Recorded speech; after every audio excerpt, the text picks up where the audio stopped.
মা তুমি কেমন আছো? ভালো আছো? আলহামদুলিল্লাহ বলো। একটা হাদিস শোনাই।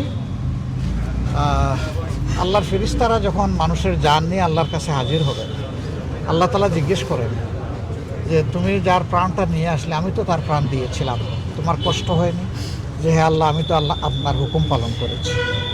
তো তুমি যখন নিয়ে আসলে জানটা, তখন তার আপনজনের অবস্থা কি দেখে আসলে? তো কিছু লোকের ব্যাপারে ফেরেশতারা বলবেন, হে আল্লাহ, এই মানুষগুলো কান্নাকাটি করতেছে, কেউ চুল ছিঁড়তেছে, কেউ মাথা ঠুকতেছে, কেউ হাউ মাউ করতেছে, কেউ কাউকে দায়ী করে গালিগালাজ করতেছে। আল্লাহ বলবেন তাই নাকি? তাইলে এদের উপরে আমি ছেড়ে দিলাম।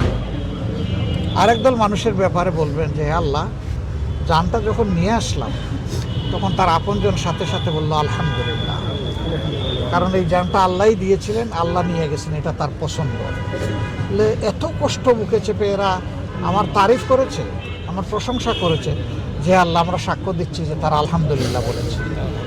আল্লাহ তাআলা বলবেন আর দেরি করো না, যাও জান্নাতে ঢুকো, ওদের জন্য একটা ঘর বানাও, একটা স্পেশাল ডেজিগনেটেড ঘর হবে, এটার নাম আমি রেখে দিলাম বায়তুল হামদ।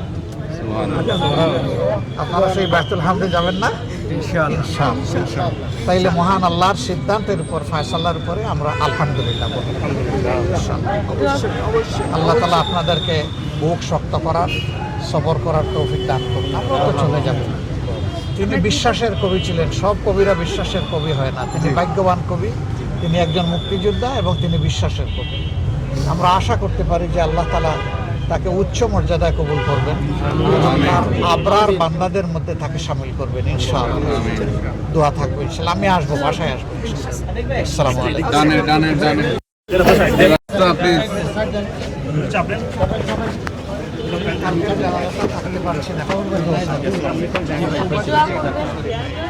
আমাদের শুভকামনা দোয়া করবেন।